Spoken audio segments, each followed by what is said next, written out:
Yung guys, habang papauwi nga pala kami, naisipan ni Angel na dumaan daw kami sa pagkasulinahan, sa Shell. At sabi sa akin, pultang ko daw ang aking motor. At ako'y nabigla, hindi naman to nagpapapultang. Sabi ko, iba-iba na, nananalo at paldo-paldo. Yung pala na may 1,000 lang tinamaan. Sabi ko, wag na ako ipultang. Sabi ko siya, sige, kailangan ko din nga naman yan. Halagang 200, napuno na ang aking motor. Maraming maraming salamat, Madam Angel. At di yan nga, sabi ko kay Sir, isiksikin ng ayos at gulo-gulong libre pa. Pagka isang araw wala ng libre, sabi ko lulubos-lubosin na at habang libre pa. At iyon na nga, nung natapos na ang salinan ni Sir yung aking motor at full tank na, sabi ko kay Madam Angel, bayarin na at gulo-gulong libre pa.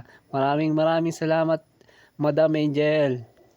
Yun nga, at nang matapos ng bayaran ni Madam Angel, tinuturo ko yung gauge ng aking motor at ako nga'y tuwan-tuwa, sabi ko full tank na. At diyan nga pala, pauwi na nga pala kami. Nandito nga pala kami sa may Ayala Highway, Lipa City, Batangas. Yun. At nung nakadating na nga kami dito sa bahay nila Angel, sabi namin titingnan namin yung aso namin si Smoke. Kasi ngayon na yung kabuwanan ng kanyang pinagdadalang buntis. Yun. At dyan nga nagle-labor na siya. At konting oras na lang manganak na siya. At dito nga pala tamang-tamang rest day si Angel dahil masama ang lasa niya at sakto naman ang anak si Smoke. At para din maintayin niya yung ah, panganganak ni Smoke at mabantayan niya. Kasi kailangan talagang bantayan yung panganganak niya kasi maselan mga anak yung mga ganyan. Kailangan mo pag lumabas yung baby mapunasan mo agad at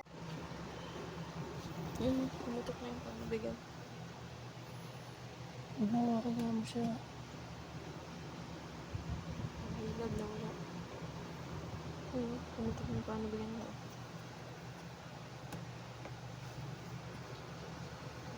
Maswak na siya eh. Sige lang mo. Dabs ka na. Sige nga. Sige lang mo. Sige lang. Kaya mo yan. Kaya ba siya naman mo. Yung mga susunod nga pa ng video, mapapansin nyo, yung unang labas ng baby ni Smoke talagang hindi siya magkaintindihan, parang nasasaktan siya kasi siyempre first time niyang first baby niya kasi yan, kaya parang masasaktan siya dyan.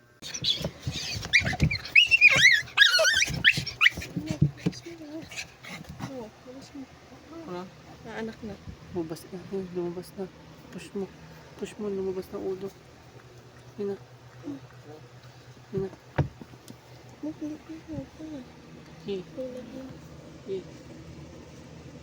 Yung tulong.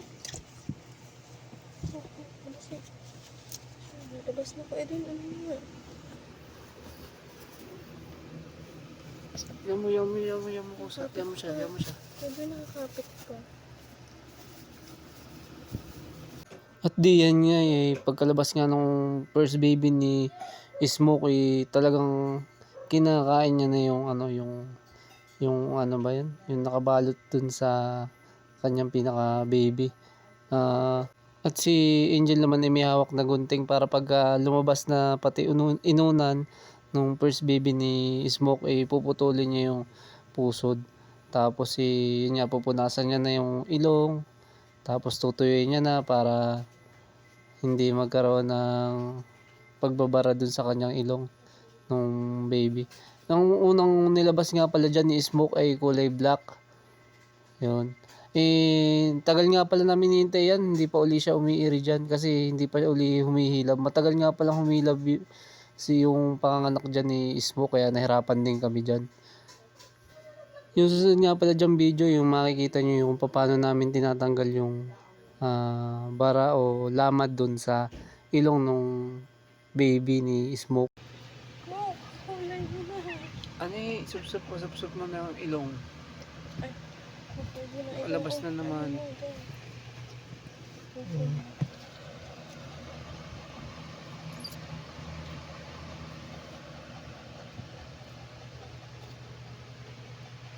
Sala naman yung dinudul-dul mo.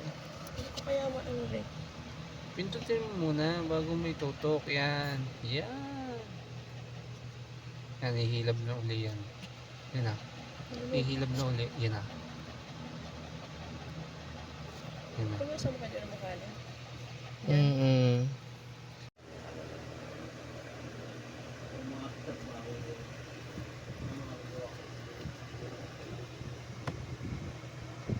Diyan ko na. Hindi lumatay. Nalis mo. Ano? Tingnan mo. Yun nga, nung matanggal ang pusod at malinis namin, yun nga pala yung first baby ni Smoke. Yun. Napakaganda. Ang first baby nga pala ni Smoke dyan is girl. Yun. Girl nga pala yung first baby niya dyan. Labas na.